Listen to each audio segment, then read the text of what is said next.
Can we talk for a moment afterward? Huh? Oh, yes. I'm sorry for keeping you.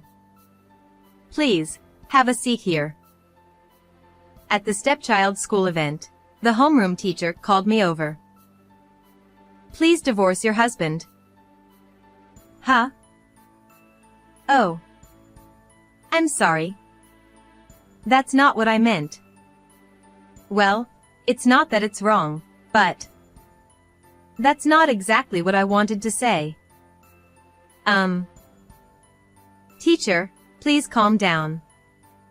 I'll listen to what you have to say properly. I was taken aback by the unexpected words, but it seemed that the teacher was quite flustered and had just made a mistake in how to convey the message.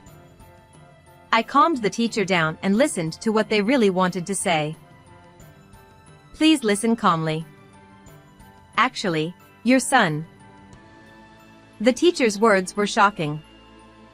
I see, so that's why the request to divorce my husband. This was definitely information that required an immediate divorce. After hearing what the teacher said, I decided to proceed with the divorce. I am Aman. I am 38 years old and work as a nurse. I married Ezra, who is 6 years older and works in a company, 10 years ago.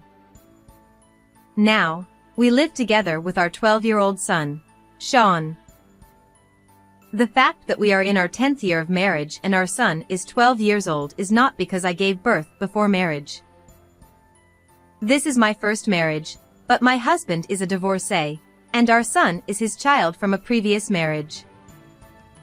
It seems that the chance of a father gaining custody of a young child is about 10%. Nevertheless, my husband was able to gain custody of his son because the reasons for the divorce were his ex-wife's infidelity, mismanagement of money, and her lack of economic power as a stay-at-home mom. Indeed, I agree that it would be impossible to leave a child with such a mother.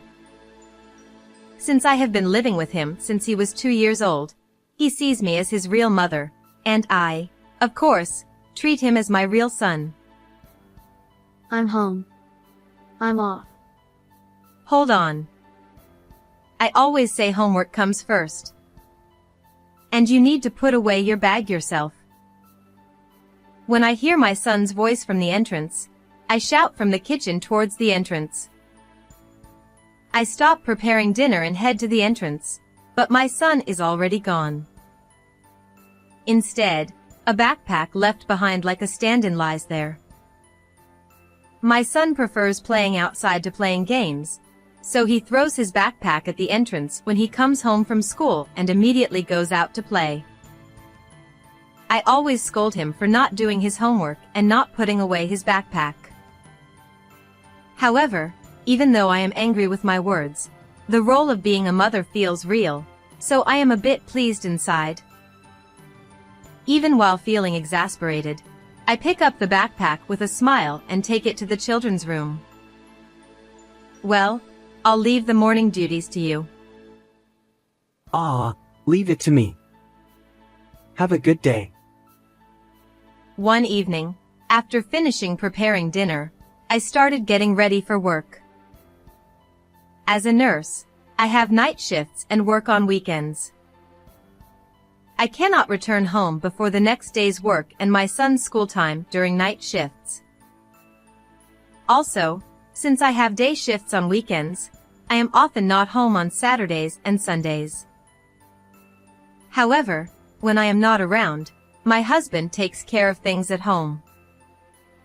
Life is smooth because my husband is cooperative with housework and childcare, and we have been living happily without particular troubles. But, on the 10th year of our marriage, that happy life began to come to an end. When the three of us eat dinner together, my son always tells us about the day's events. Hey, listen. Today, I saw a bird catching an insect. It swooped down from the sky and snapped it up, then flew back up immediately. Oh, that's a rare sight. It must have been quite a sight. Although my son talks very happily, Since it's just a normal day for a grade schooler, the content of his story isn't particularly interesting to us adults. However, my husband and I listen to his story with smiles and nods as he desperately tries to convey what he saw and felt.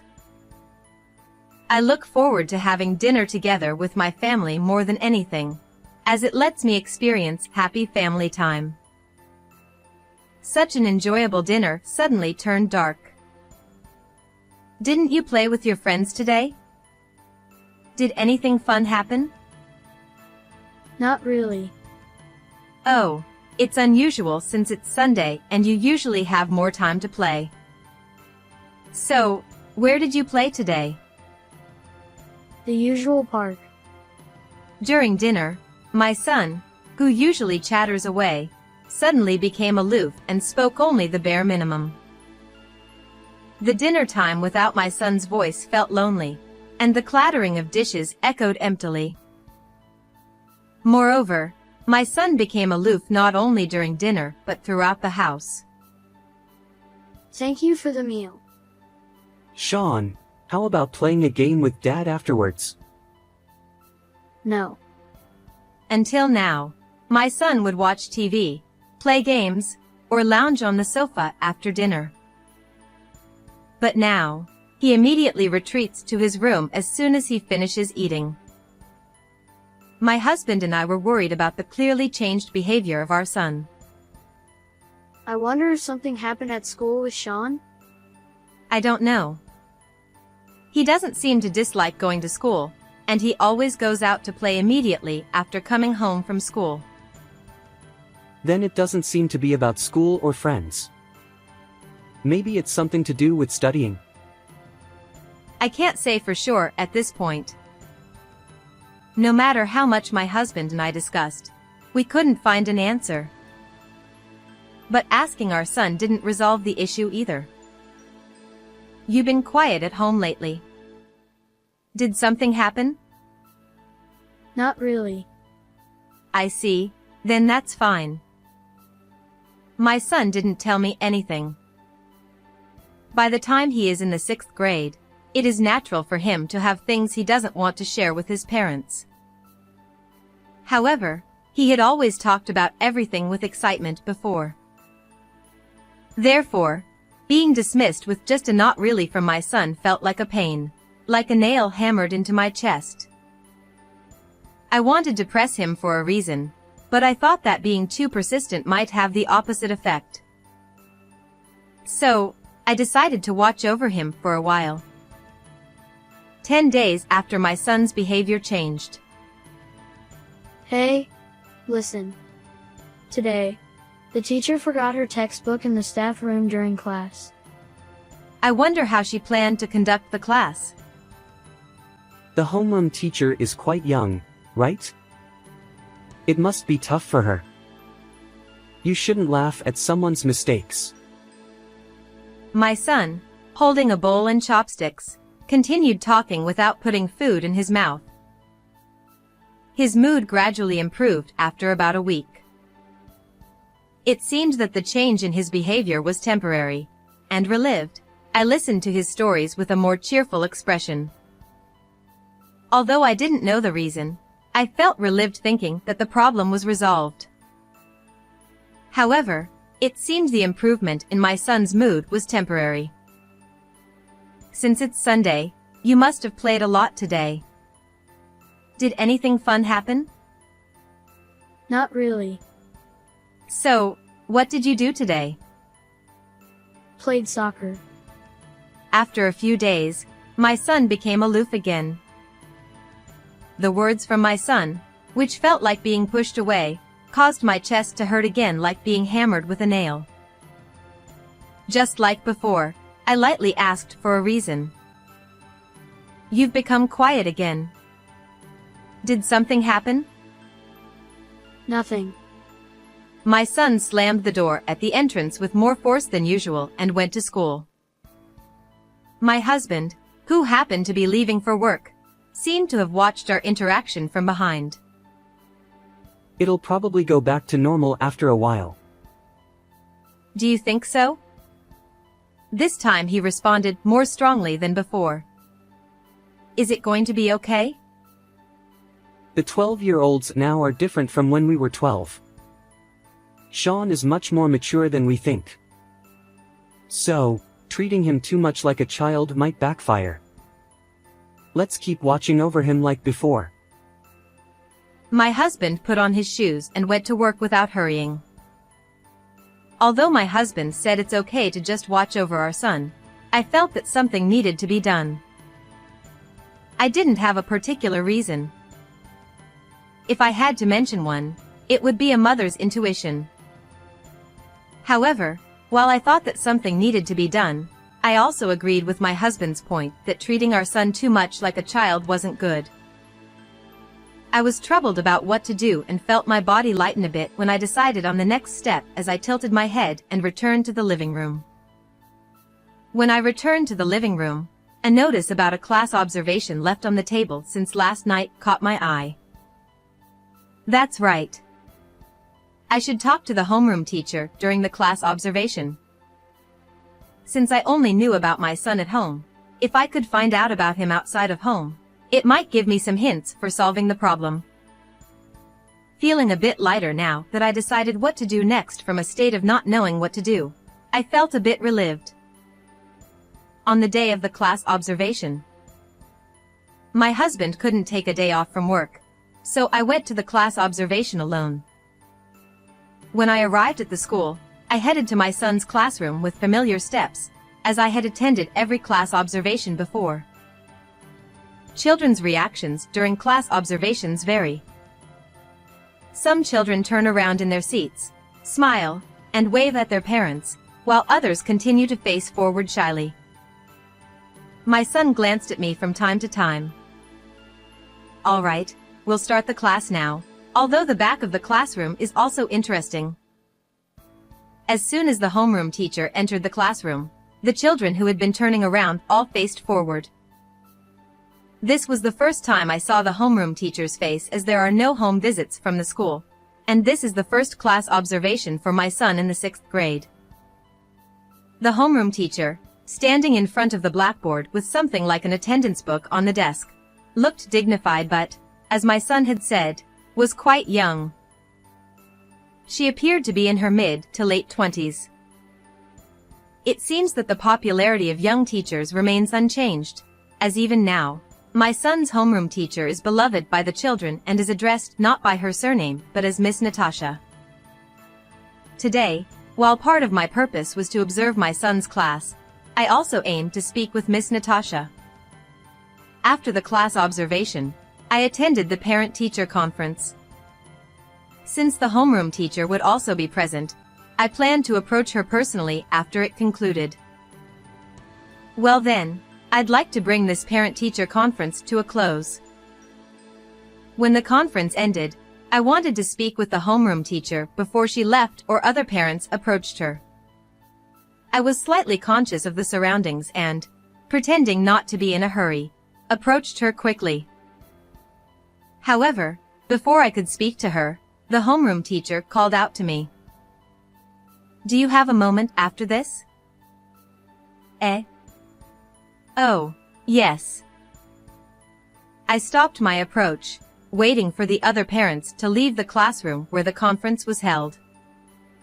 Once the other parents had left, the classroom became so quiet that I could clearly hear noises from outside the window and the hallway.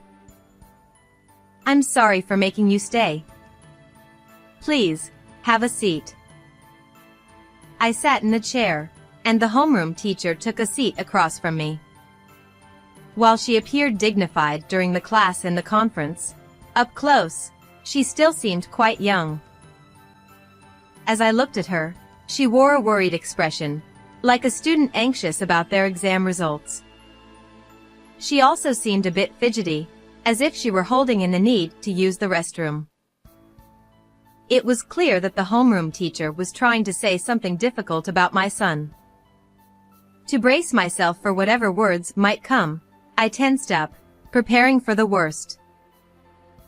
Please divorce your husband. I had braced myself for something related to my son, But instead, the teacher spoke about my husband and even suggested a divorce. I was taken aback by this unexpected revelation. Oh. I'm so sorry. That's not what I meant. Well, it's not that it isn't what I meant, but what I want to say is something else. It seemed the teacher, too nervous, had skipped over the explanation. Her face turned red, sweat beaded, and she displayed an anxiousness I'd only seen in cartoons, her hand on her chest, scratching her head. Even though she was a teacher, she was still quite young. Please calm down, teacher. I will listen carefully. The teacher took a deep breath and tried to compose herself. It seemed that what she had to say was very difficult for her. Please listen calmly. Actually, your son, Sean. The teacher needed to calm down. Her words were so shocking that I had no space in my mind to even think of responding. I began to understand why the suggestion of divorce was linked to this. Indeed, it must have taken considerable courage for her to speak up as a teacher. Her anxiety and agitation were understandable. I thanked the teacher for her courage and resolved to divorce my husband. Before confronting my husband with the divorce, I needed evidence. Since the teacher had heard from my son, I planned to gather more detailed information from him, which might provide the clues I needed. However, given the sensitive nature of the information, it would be too emotionally taxing for my son to discuss deeply. It had already been proven that this would be too much of a burden. It can't be helped. It's honestly unpleasant, but I'll have to catch him red-handed. I decided to suppress my anger until it was time to execute my plan and continued with my daily routine as usual. What did you learn at school today? Nothing much. It can't be nothing much. Stop dragging this out and eat quickly. The dishes won't clean themselves. Sean, you went out to play again without doing your homework, didn't you? Eat quickly and do your homework. Okay. After finishing his meal quietly like a monk, Sean went straight to his room. For the past few days, I had been assisting him to stay in his room as much as possible. Although we hadn't discussed anything, it seemed Sean sensed my assistance. Consequently, only my husband remained oblivious. As you said, Sean's mood hasn't improved much. It used to be about a week, but now it's been nearly 2 weeks. Yes. But it wasn't your idea? Sean is more mature than we think, so let's not treat him like a child. I agree, and let's observe a little longer. Is that really okay? My husband looked troubled, questioning whether our approach to Sean was truly correct. However, I wanted him to continue observing Sean as he was. In fact, I preferred him not to change his approach. As I washed the dishes, I silently wished for nothing to change, sending my unnoticeable intentions towards my husband. Whether my intentions reached him or not, the days passed without any change in my husband's behavior. Well then, I'm heading to work. Isn't today a day off after the night shift? There was someone at work who wanted to see the children's club match, so I swapped shifts. Since it's a daytime shift, I should be back around 7 p.m. as usual. Oh, and since it's Sunday, please take care of Sean's lunch. He'll probably eat and then go play, so feed him early. Got it. Eager to leave the house, I quickly put on my shoes and left. Although I told my husband I was going to work, it was a lie. I stopped after turning the first corner, hid, and kept watch on the house. I had packed bread and water in my bag to endure a long wait. Observing the house, I felt like a detective on a stakeout. About 4 hours into the stakeout, Sean came out of the house and ran energetically in the opposite direction from where I was. Now the real stakeout began. Although I didn't need to watch until Sean left, I had to keep an eye out for any irregularities like Sean leaving early or my husband going out. So I stayed vigilant. Having spent 4 hours already, I thought it might be tough, but my obsession made the wait bearable. 1 hour after Sean left, the situation finally began to shift. A young, attractive woman appeared from the direction Sean had gone. She looked younger than me, perhaps just over 30. When she arrived in front of our house, she entered without ringing the doorbell. How lucky to hit the jackpot on the first day. I had been waiting for this woman to come to our house. I had an idea of when she would arrive, but it wasn't guaranteed. Thus, I had prepared to stake out for as many days as needed until she arrived. Fortunately, it seemed I had drawn the lucky card on the first day. Confirming the woman had entered, I approached the house quickly, even though I didn't need to crouch down. The bedroom window visible from the right upper corner of the front door was the couple's bedroom. Once I heard a sound from inside, it would be my signal to enter. I closed my eyes as if meditating, focusing on the bedroom window to catch any faint sounds. After about 10 minutes, I heard a small door slam from the bedroom. It was strange how I felt I could hear voices clearly despite the distance, now that I was certain someone was inside. Already? If you don't hurry, the child might come back. Hearing what seemed like this conversation, I decided to enter the house.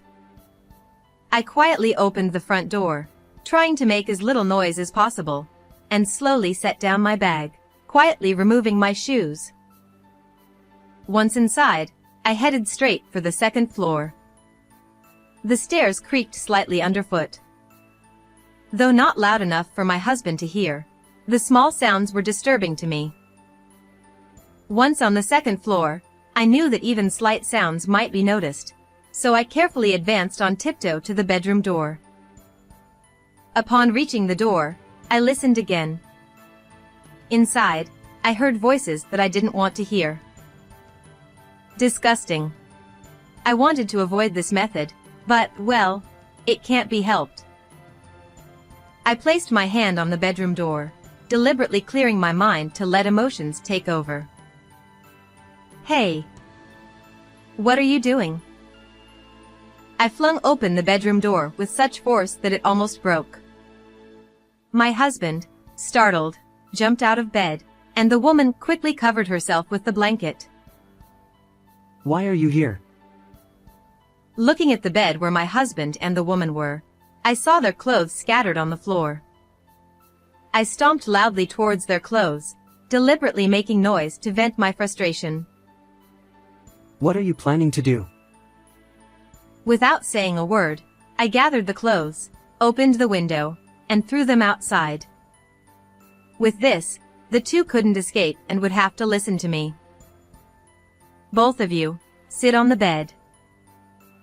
Unable to escape, the two complied with my instructions, sitting on the bed in their nakedness, which was quite humiliating. Why are you here? Wasn't it supposed to be work? It's a lie. I thought if no one was home, a woman would come to the house. How did you know that? It's because Sean saw what you were doing. Ha! What do you mean? The son's behavior changed because he witnessed his father's affair. The father had invited his mistress to the house on a Sunday when I was away for work all day, and the son was out playing until evening. However, because his friend couldn't come over due to family reasons, the son came home early one evening. At that time, he encountered the affair, didn't know what to do, and left the house again without letting his father notice. Although he is 12 years old, he should understand that an affair is wrong. More than that, witnessing such a scene between parents would be traumatic. As a result, while he behaved normally at school or with friends, he became unsure of how to act at home and started isolating himself in his room when his father was present. It's more accurate to say he couldn't say anything rather than he didn't tell me. Since even I felt sickened by it, the shock for him must have been significant. Don't lie. He's had times when he seemed fine, right? If he knew about us, he wouldn't be fine. It seems he trusted you and checked on the following Sunday. The son apparently didn't want to believe his father was having an affair. Therefore, the following Sunday, he pretended to go out to play and came home early. Since the affair didn't occur that day, he decided it was just a misunderstanding or a one-time thing and tried to forget about it. However, to be sure, he checked the following Sunday as well, and the affair did take place. The son, having witnessed his father's affair again, changed his attitude at home once more. How do you know so much? Sean didn't say anything, did he? Yes, he didn't say anything to me. I couldn't ask Sean for details about such things. Then how do you know so much? It's strange. Sean couldn't tell me, but he talked to his homeroom teacher. Ha! The son, having witnessed his father's affair twice and not knowing what to do, consulted his homeroom teacher. The teacher was young and popular, well liked by the children. The teacher was someone the son could talk to easily and rely on. When the son consulted the teacher conveyed what the son had said to me during a parent-teacher conference.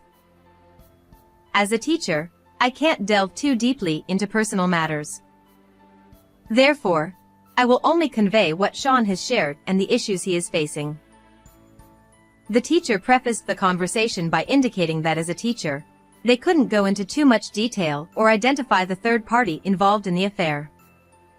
However, the teacher spoke in a way that hinted at the gray areas. Please listen calmly. Actually, your son, Sean, said that his father was bringing an unknown woman into the house. Bringing unknown people into the house is a problem, isn't it? Yes, it seems he often calls women over on Sundays, and Sean was scared of the presence of unfamiliar adults and didn't let them into the house.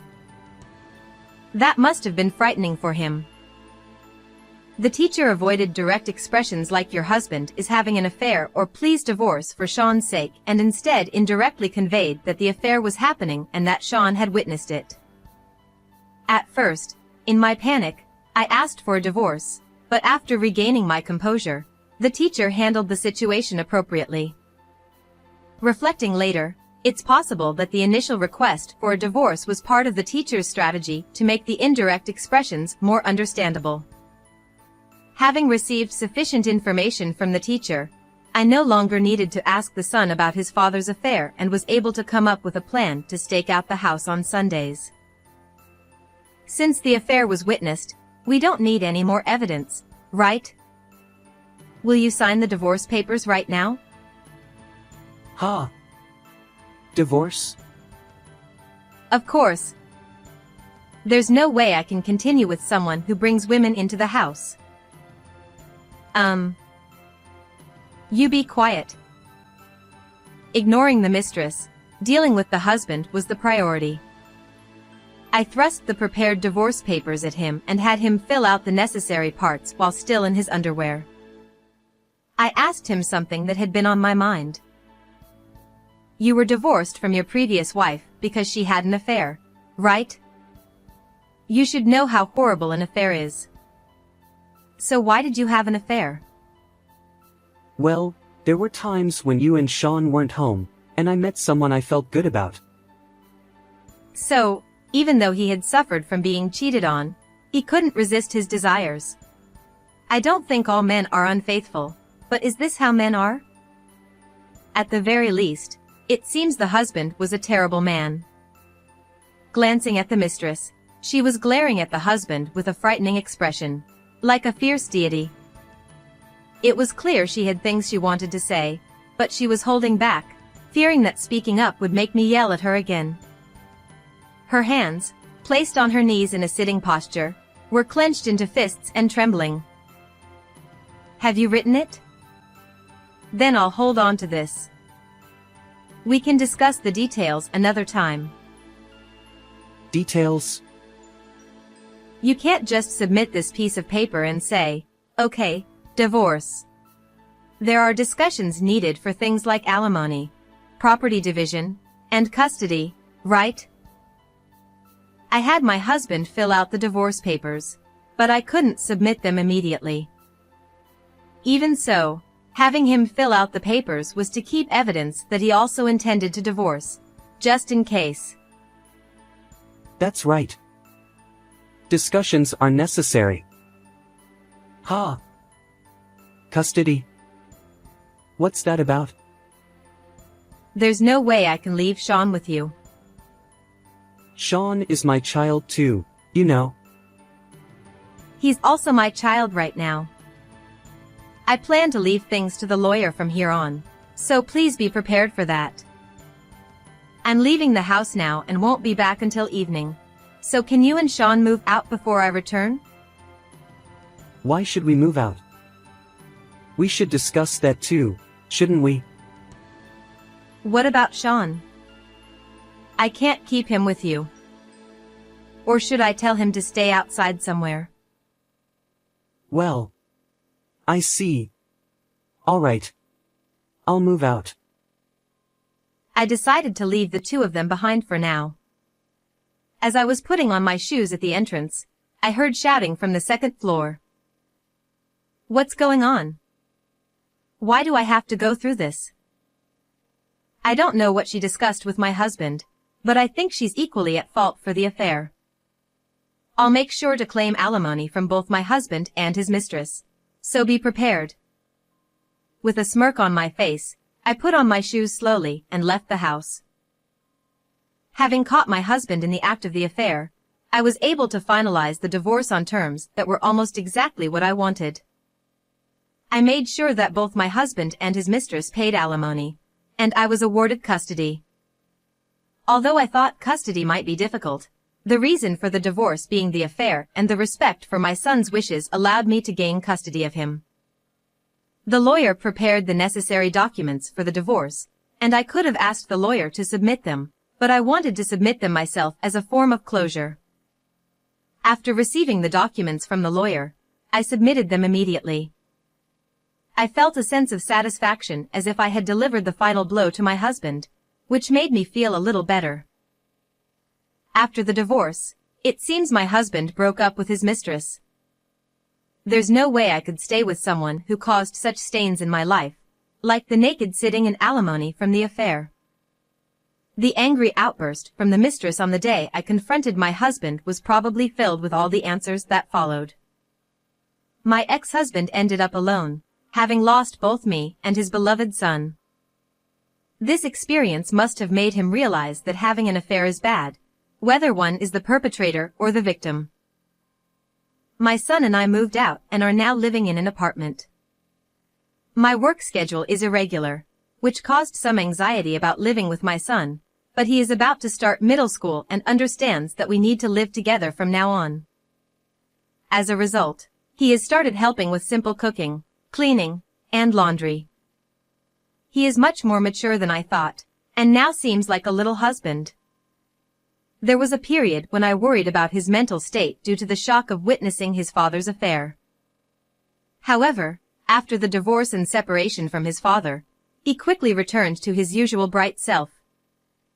He also seemed to understand that I was trying to keep his father and him apart as much as possible in the house. Knowing that I was on his side helped him maintain his mental well-being. The homeroom teacher suggested that he talk to the school counselor, but he said he didn't need it. I also think he doesn't need it now, judging by how he is. I'll continue to support him as a mother to ensure his smile never fades. How did you like this story? Please don't forget to subscribe to the channel. See you in the next video.